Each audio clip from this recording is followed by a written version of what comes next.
Good morning, YouTube. It is Tuesday, March 19th, 2024, 9:55 a.m. Central Standard Time. We're a little late. I was a little bit late. I was listening to the JJ Redick, LeBron James new podcast, Mind the Game, out on all platforms. We talked about it a little bit on stream. Somehow that got into me talking about my rec league softball. And I think part of the reason is a lot of people do refer to me as the LeBron James of my local softball league. So that actually does kind of add up now that I'm thinking about it. But we got a lot to talk about today. What I would say, go listen to that podcast if you haven't. I'm pretty fucking excited about it. I think it's going to be very good and potentially really good. Because everyone keeps talking about, basketball, like the way basketball gets talked about in the media needs to change. But realistically speaking, there's not a lot of people doing it. Of course, there's the NFL where people are doing it and former players are doing it. Here's the thing that I always talk about with the NFL. There was a tweet going around yesterday. The Los Angeles Lakers, I guess they tweeted Braxton Berrios was sitting courtside, and no one in the comment section knew who it was. So it kind of goes to what I've been saying is that no one knows who random NBA players are. No one knows who random NBA players are, or NFL players are. Sorry. So a random NFL player can go on ESPN and talk about the game, and everyone's like, okay, yeah, cool. That's not how the NBA works, unfortunately, because, let's just say Kendrick Perkins wants to go on and talk about the game. People are going to be like, dude, you're fucking Kendrick Perkins. Like, I saw you play basketball. Now, is that fair? No, of course not, because Kendrick Perkins played the game at a higher level than pretty much literally everybody in the history of the world. But that is just how it unfortunately goes more often than not. Whereas, I don't know what it is, actually. I'm trying to think of a good reason why this is the case, but what's the guy's name on ESPN who's the backup quarterback for the Lions and ran out of the end zone? What's his fucking name? See, they tweeted this, and everyone's like, who the hell is that? Orlovsky, yeah.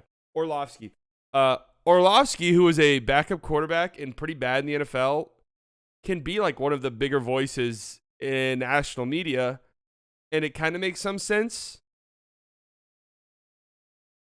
Chris Sims wasn't really good in the NBA or in the NFL.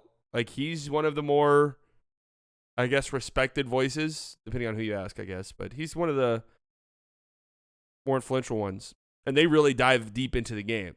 I also think part of it, too, is the NFL is like, if you don't really know what's going on, you don't know what the fuck is going on.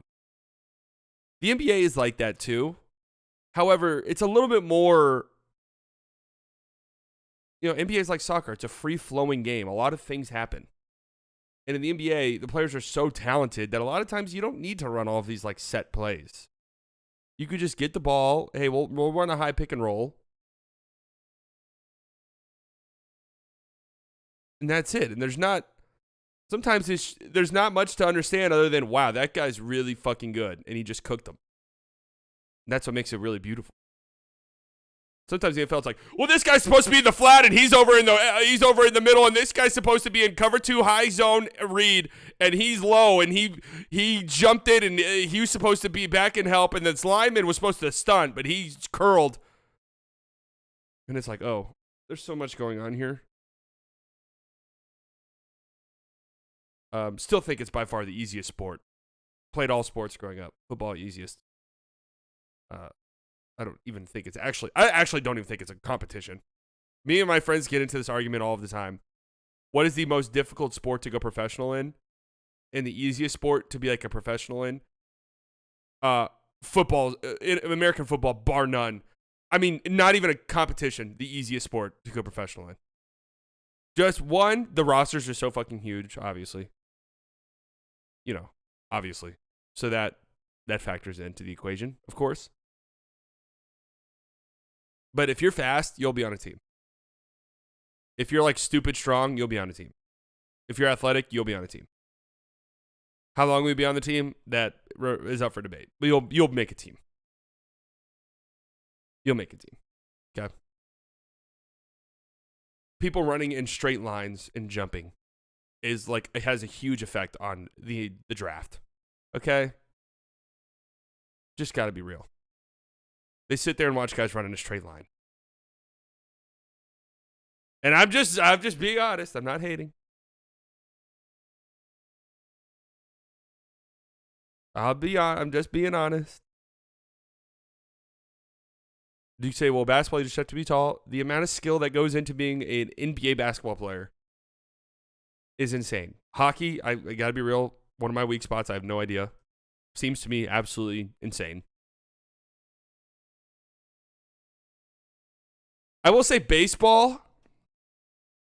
Baseball has it to where, if you've been playing for a long time and you know how to swing, you'll see guys in the major leagues have like really weird one-off random good seasons where things just click, and then they're bad the rest of their careers. Shit like that happens a lot. Once you get figured out, you can get figured out in baseball. Once teams realize, oh, this guy can't hit this pitch, it's over for you. That makes the greats really good. Yes, this is being recorded. Let's get into the actual. Braxton Berrios is on the screen. I don't even know how we got to this. All right. I guess we have to start with the insane dunks of the night. Now, I guess I gotta come in with an immediate unpopular opinion. Both dunks last night, of course, we're talking about Anthony Edwards' insane dunk and Jalen Johnson's insane dunk. Both dunk of the year candidates, both incredible. I kind of think Jalen Johnson's was better. I don't know. Let's see and decide. The Anthony Edwards dunk was incredible. I mean, this was an offensive foul. This is the rule of cool. Don't call this shit an offensive foul, please. Now, of course, the hilarious part about this is John Collins left the game with a head contusion. Not a concussion, a head contusion. How often have you guys heard of that?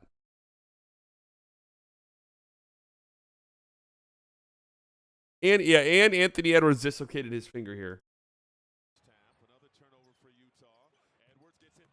Oh my God.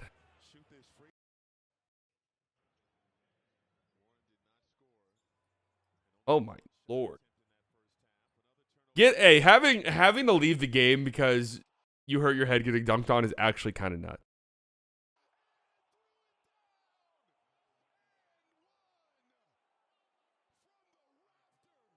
That's actually a little crazy. Look at the reactions. Look at Kyle Anderson. Oh, Kyle Anderson's reaction is incredible.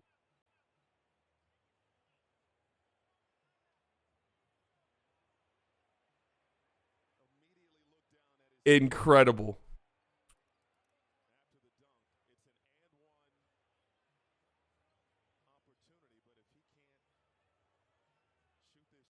What? Imagine being able to do this, man.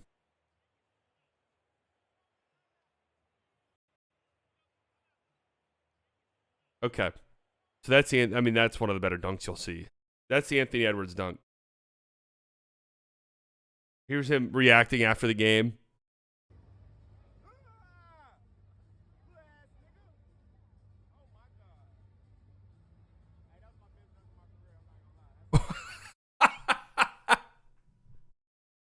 Oh, this angle is crazy. This angle actually makes me change my mind.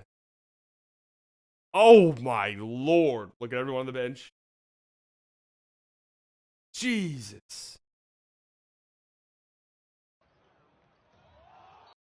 Oh, and this is why I say people have got mad at me at this take. I don't know why. I'll stand on business. This guy's going to be the future face of the NBA, okay? He just is. He's got some stuff he's got to work out in his game, right? He's not a perfect player right now. He's not a finished product. He's 22, okay? And let's not forget, he came into the league not as some like, oh, this guy is like immediately going to be one of the better players. Like he came in as like kind of a raw project. Now, I wouldn't say a project, but, pretty raw. And he also had like 20-something points in the second half. This game completely took the game over in the fourth quarter as well. The problem so far with Anthony Edwards is that he'll have one game where it's like, oh my God, here it comes. Anthony Edwards is going to be the next Michael Jordan of the NBA. Like that game he had against the Pacers. And then he'll have like 3 bad games in a row. So he's got to like get his He's got to become a little bit more consistent. There's some stuff he's got to work out, obviously. But he's still so young. He's still so young. Being the face requires some likability. Not sure if Ant has that. Being the face means appealing to the youth. It means getting the kids, the younger generation, excited about watching basketball games and tuning in. It means getting people to watch the games, people excited to see you.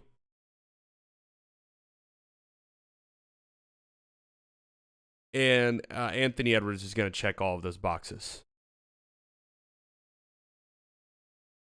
He's going to check all of those boxes. He's got an explosive personality. He's a highlight reel. And he is really good.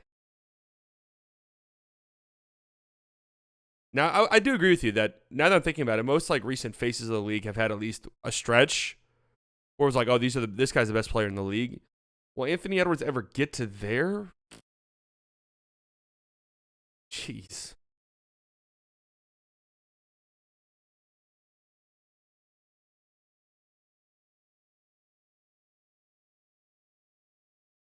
Can I have your jersey? I got to give it to Collins.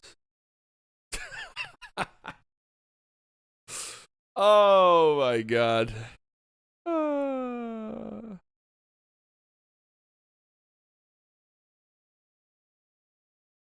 Yeah, like it or not, he's going to be the face of the league, but not before Luka beats his ass in the first round this year. Luka's not going to be the face of the league. He's too European. Okay? People got mad at me when I said Anthony Edwards would be the face of the league because that implies Luka wouldn't. Luka's too European. That's just the truth. We're not there just yet. Wemby, I think, could be a face of the league. He's a little more Americanized, I think. Not to say Luka's not, but and it's not a bad thing. It's not a bad thing. That's just how it is. Now, Jalen Johnson's dunk. This was the 20 seconds into the game. All right, Ants was better. I don't know. There's angles to this dunk that is crazy. I want Austin Reeves POV. Austin Reeves' quote after the game was pretty fucking funny.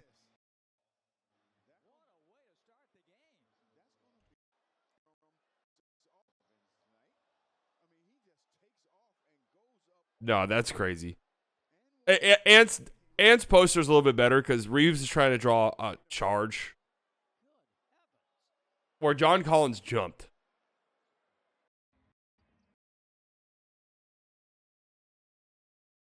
Two of the best dunks of the season last night. These were within 10 minutes of each other, too.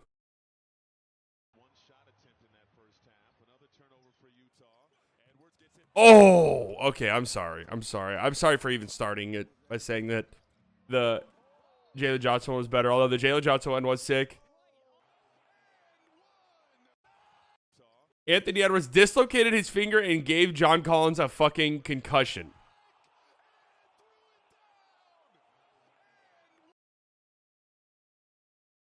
And said that was his best dunk ever, but the one going baseline a year or two ago was insane against Watanabe. I think so too, actually. They were showing it last night on a Sports Center because I was actually watching Sports Center for like the first time ever. Anthony Black and Grady Dick just did an all-time jersey swap of the Magic game. Black Dick, all right, we're now demonetized on YouTube. Thank you very much for sending that in.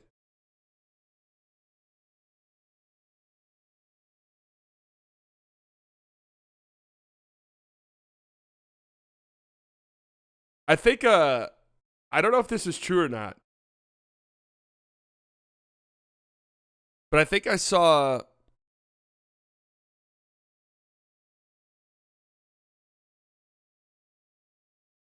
that the Magic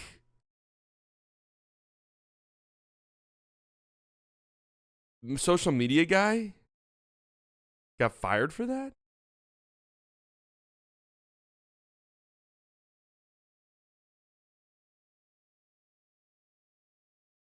I don't know if that's true or not, but that's pretty hilarious. Yeah, we got Braxton Berrios out of here. So anyways, two absolutely insane dunks. Definitely two dunk of the year candidates. And Anthony Edwards went off in the second half of this game. 32 points for him. Timberwolves winning a bunch of games. People thought they kind of slipped a little tiny bit, but not really. Oh, they got community notes on it? Oh, okay, my bad. Or maybe the Magic, because the Magic deleted the post too. Maybe the Magic loved the post so much they thought, this is such great shit posting. You are promoted. You are promoted to an executive position with the franchise, and now we need somebody to replace you. Maybe that could be it, huh?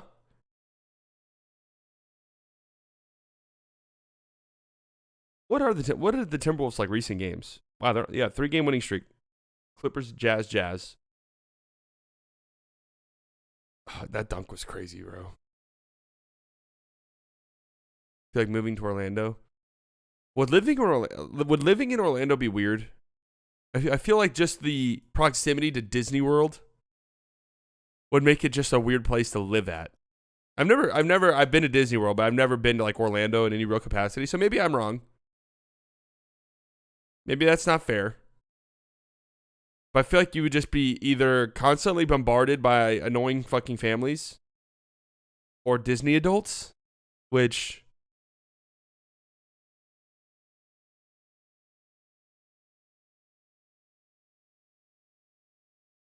one of my friends visited and said he loved it. Visited Orlando or visited Disney World?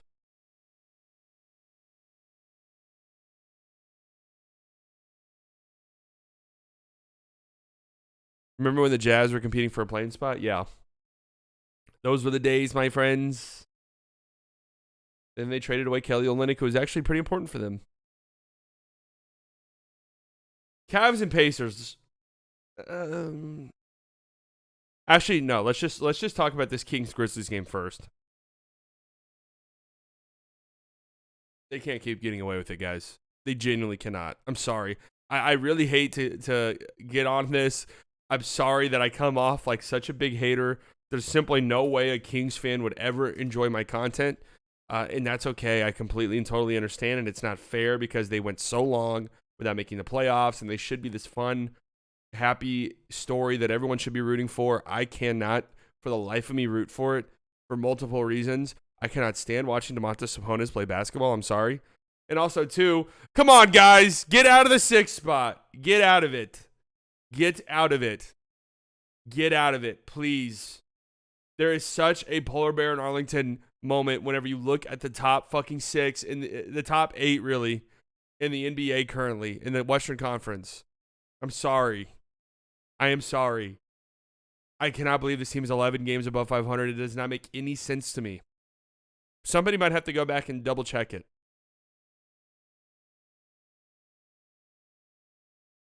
Somebody might have to go back and double check it. Is this kind of crazy to say? Fox has some big shots in this game. He had like a stretch where he hit 3 threes in a row.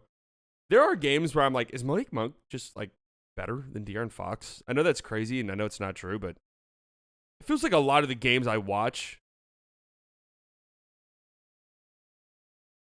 feels like De'Aaron Fox outperforms him. I'm sorry, Malik Monk outperforms him. Malik Monk's really fucking good. He had a crazy dunk in this game, too. 2 crazy dunks. One crazy lob. Fox threw it up to him. Another one with like 30 seconds left. Kings down 2. Keegan Murray missed both free throws. They got the offensive rebound, and he had this crazy dunk to tie it. The Kings are incredibly lucky to skate out of this game with a win against a Grizzlies team that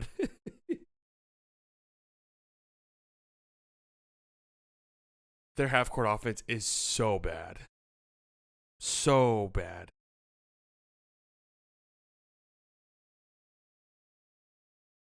And it's no fault of their own. I mean, who's even on the court?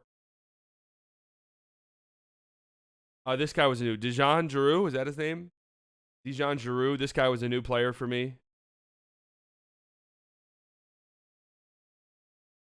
Went to Houston. See, I'm not like super into college basketball. But this guy was wearing number 77. So, wait, this was number 33? Wait, who was number 77?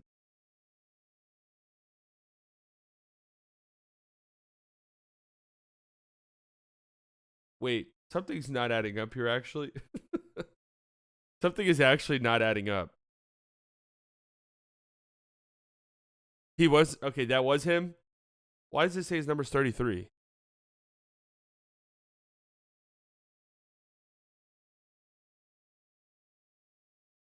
I'm sorry. This is gonna bother me because if this is not him, then they don't even have him on the court. They don't even have him, the guy I'm thinking of in the box score.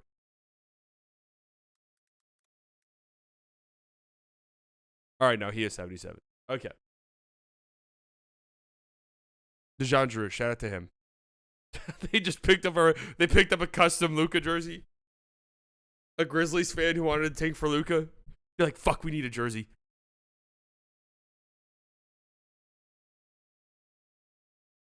Yeah, give him that one.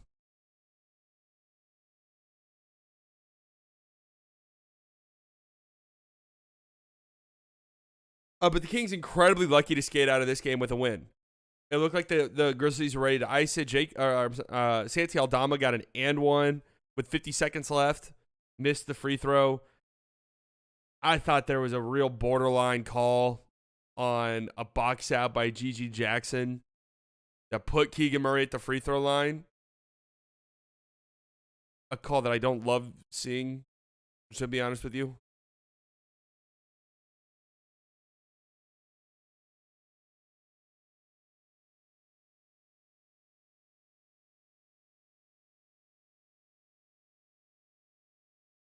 I mean, I didn't love it.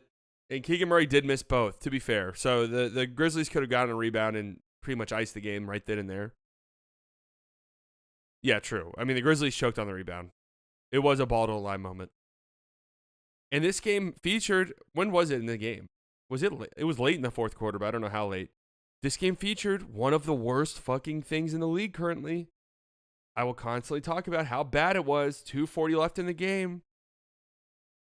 Oh, no, that wasn't even it. Wait, when was the Kings challenge? Is that in overtime?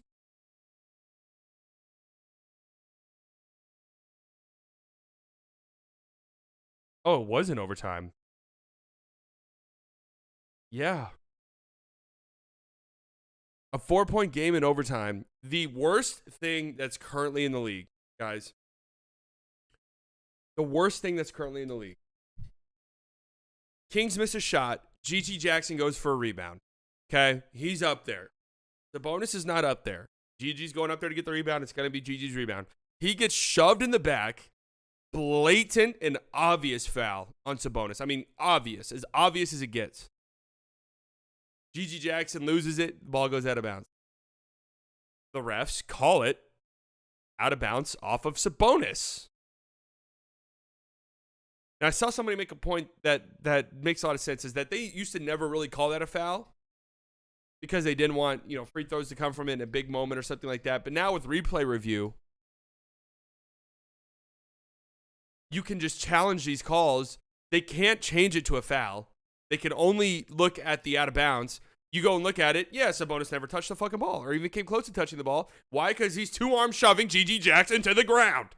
So we get a replay review, and they overturn it. It's King's ball. It should not be King's ball. It should have been a foul. Just the stupidest rule. And Malik Monk hit a mid-range that put them up by 6 with a minute 44 left. Still a winnable game, but definitely changed the complexion of the game. Where the hell is this ad even coming from, bro? It is maybe the worst thing. One of the stupidest things. Reminds me of David Moretti losing the ball against UVA. Do you want to know something funny about that game? The Tech championship game against UVA in 2019? Is people talk to me about specific plays in that game, and I just shake my head. The reality of the situation is I was very intoxicated during the game and don't fully have like a great grasp on what happened. And since it was such a heartbreaking, devastating loss for Texas Tech, I never went back and watched it or plays from it. So I don't even know some of the plays people talk about in that game. I'm just like, yeah, that sucked. But it's all just a blur in my brain sometimes.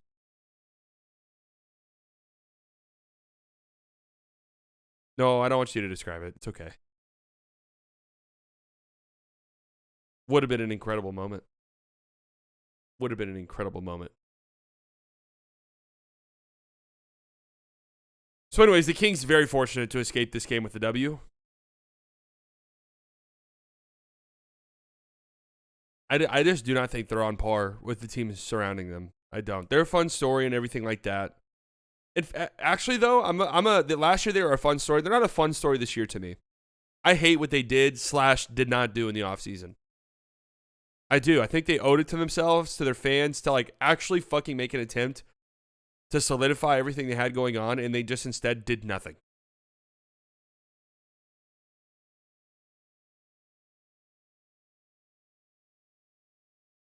They instead did absolutely nothing. And then again did absolutely nothing at the trade deadline. So actually, no, they're not a feel-good story to me anymore. They were last year. The NBA moves fast. You will get left behind.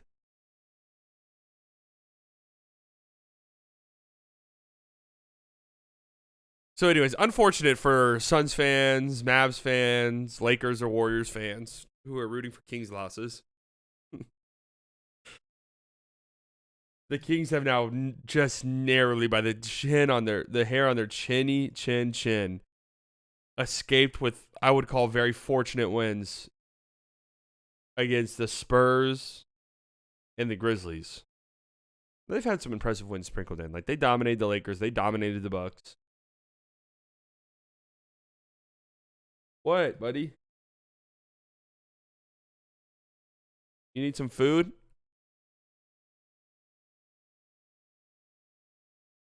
Come here.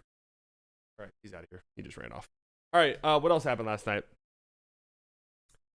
Cavs and Pacers. All right, I've been monitoring the situation a tiny bit.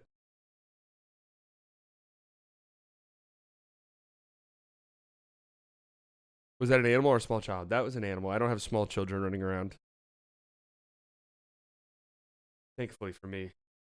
Couldn't handle it. Tyrese Haliburton. Now, look, I don't want to put too much stock into this because we all get very emotional and reactionary after games. We've spent time on this show here going over team subreddits after losses and stuff like that. We've seen firsthand how emotional and irrational fans can get. It's every fan base does it. We do it. I do it. I don't know if I've seen something like this. And he's hurt. Okay? He's hurt. He rushed back in an effort to make the 65-game threshold so he can be All-NBA. I mean, he's damn near admitted it.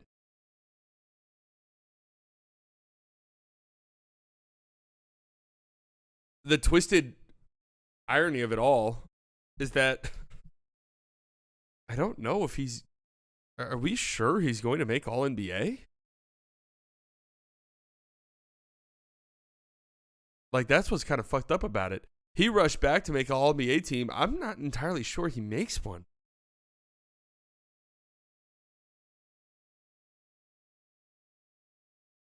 Maybe he does because his first half of the season was so good. So anyways, I want to check in on their subreddit real quickly. The reason I say that is I tweeted this yesterday. I don't know if I've seen a player have like... Dude, the first few months of the season, we were actually talking about how good do the Pacers have to be for Haliburton to have like real legit MVP buzz? It was like a Steve Nash MVP type of year almost. To now it's like, what's wrong with it? Wait, he kind of sucks. To they're in the Pacers subreddit calling for Rick Carlisle to start TJ McConnell over him. I mean, what an insane drop off. We've got ourselves a serious Tyrese Haliburton problem. I mean, this is a controversial. This is the second most upvoted thing on the post-game thread. His defense has always been terrible. And the thing is when you're doing really well offensively, people always ignore your defense. His defense has straight up always been bad.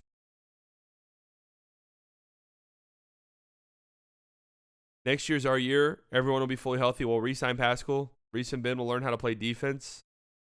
PG will come here on a vet minimum. My heart can't take Reese missing more threes. Ty's now 3 of 24 from his last 3 games. What did this motherfucker go in the... What did this motherfucker go in the game against the Mavericks? Looked like a Tyrese of old. Oh, man. What a joke. Oh, 3 and 10 against the Mavs. Well, that's good for him, actually. I can't believe I'm saying this. That's one of his best 3-point shooting performances of the last month and a half. That's actually kind of sad.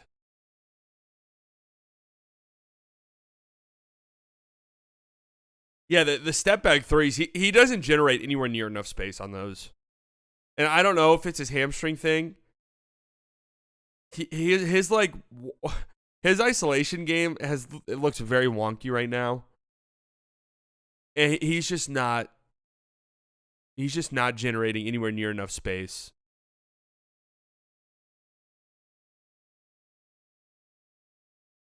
On these step backs as it currently stands.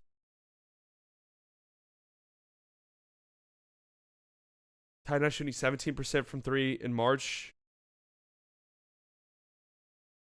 Oh, wow. Look at this. Look at this. Why'd you stop going to Spicy Pete? Instead, you're, quotes, all-star. Treat Spicy Pete like the best player on the team because he is. They're worried that Spicy P is going to leave in free agency. Look, if the Pacers pay him, he's staying. That's all it's going to come down to. He's not turning down that money.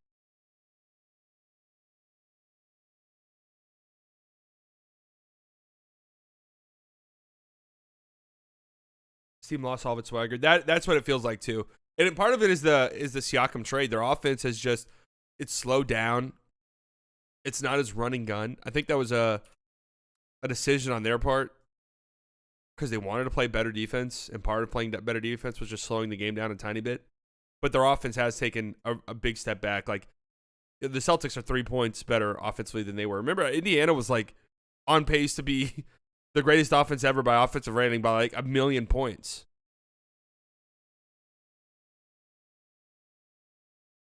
When was the Siakam trade? That was like the first week of February, right? Or is it in January?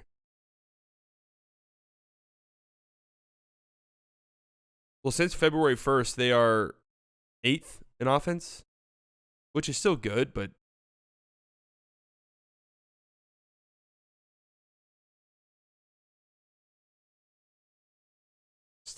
it's not like that. How they were winning games was by being one of the best offenses in the history of the game. Oh, here's what I was talking about. Get some balls, Rick, and start TJ. Wow. He'll never do this for the same reason he will never criticize Miles. Rick is too professional. Nobody is fucking benching Tyrese Haliburton. Okay? That's never going to happen. That is never going to happen. They would shut him down before they benched him.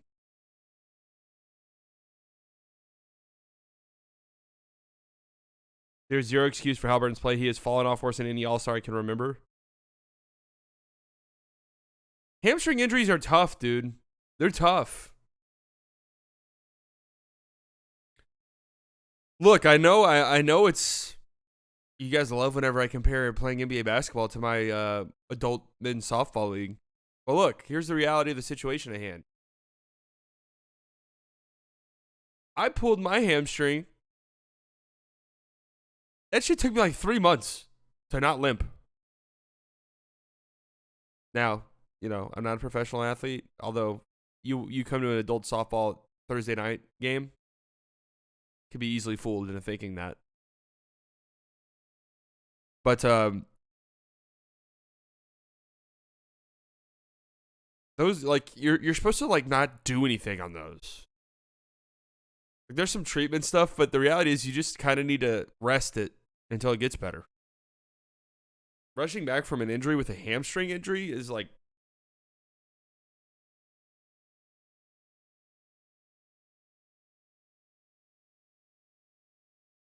Yeah, he's hurt, dude.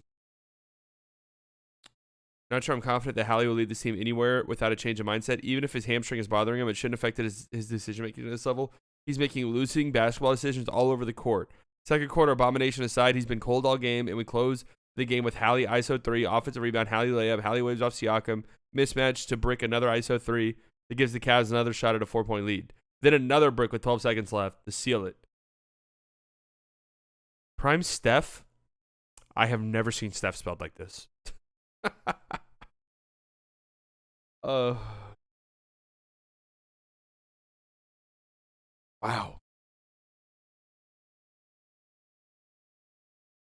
Soft tissue injuries are so hard to come back from quickly. Plus, you got to factor in the PTSD thing.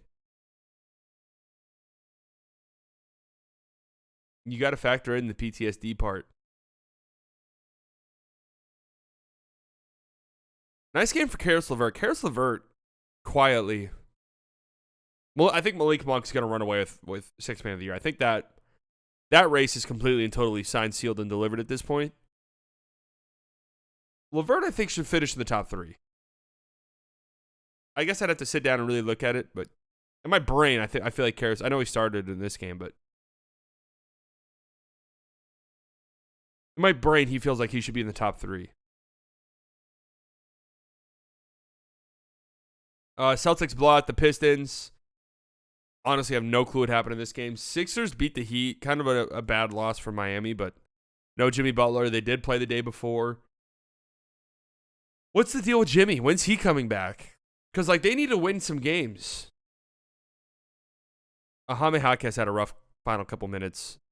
I saw some Heat fans yelling at him, saying that he was ball hogging. I thought he took some decent looks. Just missed them. I don't think you're, super upset with any of the shots he had.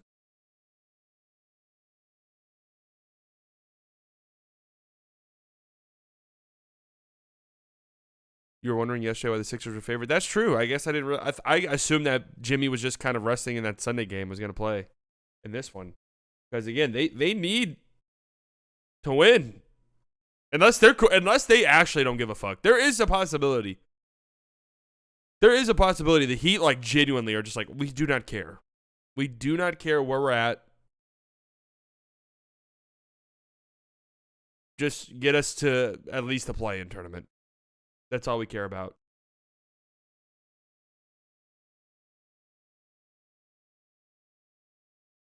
Bulls beat the Blazers.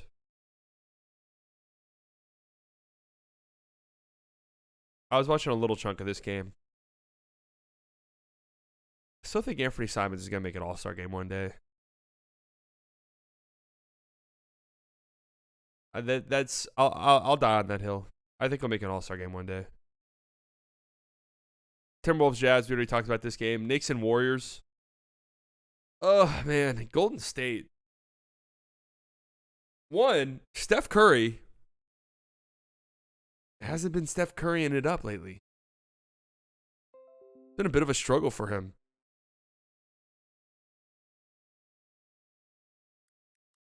It's been a bit of a struggle for Steph over the past couple of months.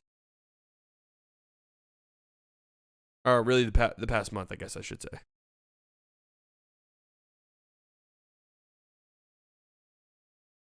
And it's kind of hurting them. They closed with Trayce Jackson-Davis and Draymond Green on the floor together, and then somebody asked Kerr after the game if he would consider starting Trayce Jackson-Davis with Draymond Green. He said no. Fuck no. So.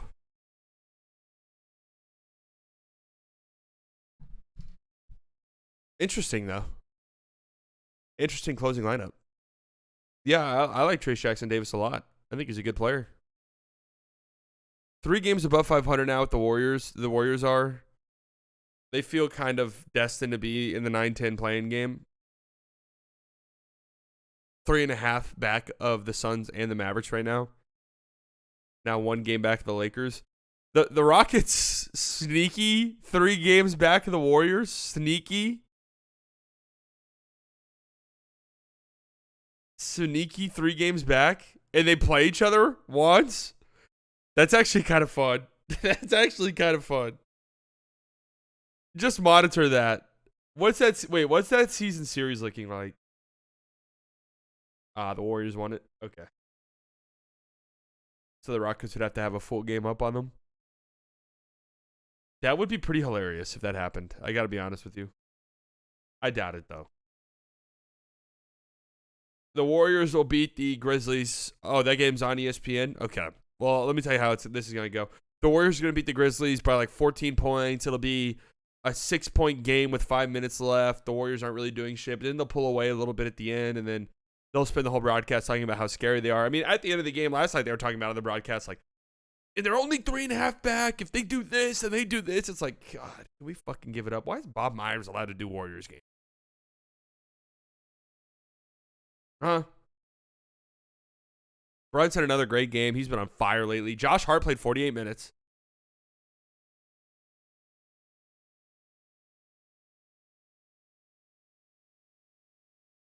Josh Hart played 48 minutes in this game, but he did have a triple-double. That's nice. 48 minutes is just crazy. Bojan is so a couple of Knicks things. Bojan's not playing that great as a member of the Knicks. He's 33% from three. His fit feels really weird. It made a lot of sense at the time, but then you see it play out, and it's like, oh, he doesn't really do what they like want their players to do. But he might be in a little bit of a shooting slump. You know, who knows? OG, this Knicks team can't stay healthy, man. Yesterday it came out that OG's going to miss some time because his elbow flared up. And it also came out that they're not entirely sure when Julius Randle's going to come back.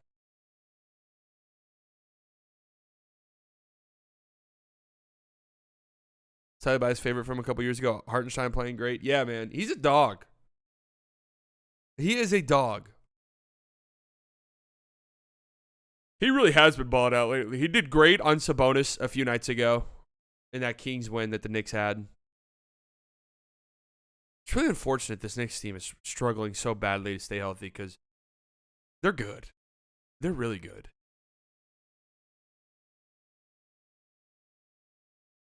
But they need some guys back, man. They need the reinforcements. They can't.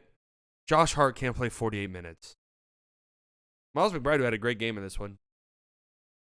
47 minutes. That is so fucking crazy. That is so. Playing 48 minutes is nuts. Playing 48 minutes is absolutely insanity. And then the Lakers blow out the Hawks. D'Lo had a great game. He is tied the Lakers' single-season record for threes. So there you go. D'Lo. How about that? How about that redemption arc, huh? Oh, second most? Behind Nick Van Exel? I thought he tied him, though. Yeah, Mavs legend, Nick Van Exel. Oh, he tied Kobe. How far is he behind Nick Van Exel?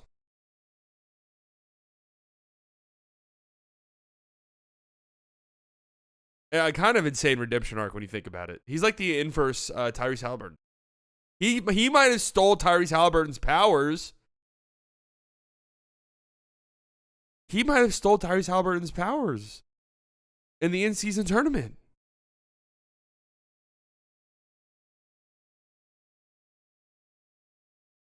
It's possible. I still have a Nick Van Exel Mavs football jersey in a closet, along with Eduardo Nara. What's up with what was up with the football jerseys? That was a weird infatuation.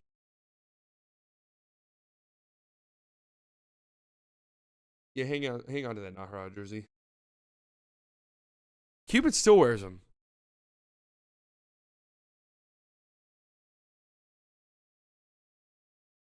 I can't believe the Hawks are going to be in the play-in. What a joke. They should, like... I do like the play-in tournament. I think they need to tweak it to where only certain teams are allowed in. The Hawks should not be allowed into the play-in tournament. Okay? They just shouldn't. They should not. 30-38. And they're 4 games up. Yeah, they should have it to where 500 team at a minimum or within a certain threshold of the 8 seed, like how they did it in the bubble. And so I guess you could do it to where the Bulls get to do a play-in team. The 7 seed is safe, and there's just an 8-9 play-in game. Where in the West, you could get the normal play-in.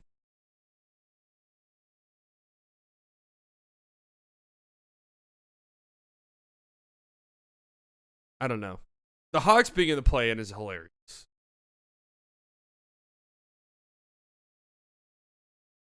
I can't believe I was that high on the Hawks, man. Fuck. Never again.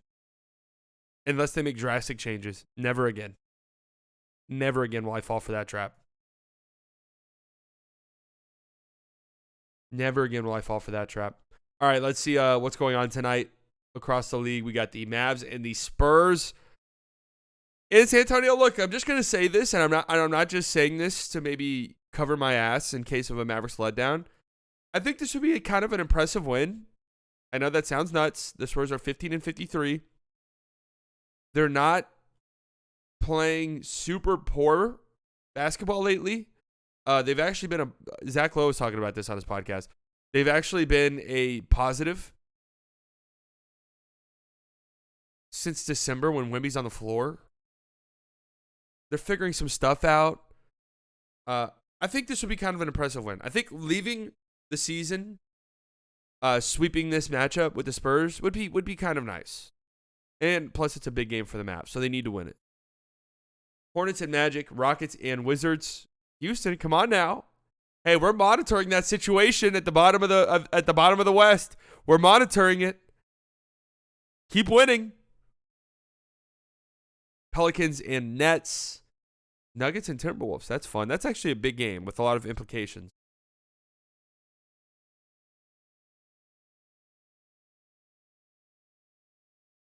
Not a lot of great games tonight. Big spreads. 7.5 is the smallest spread. A little surprised the Pelicans are only 7.5 point favorites against the Nets. I know it's on the road, but that doesn't make much sense to me.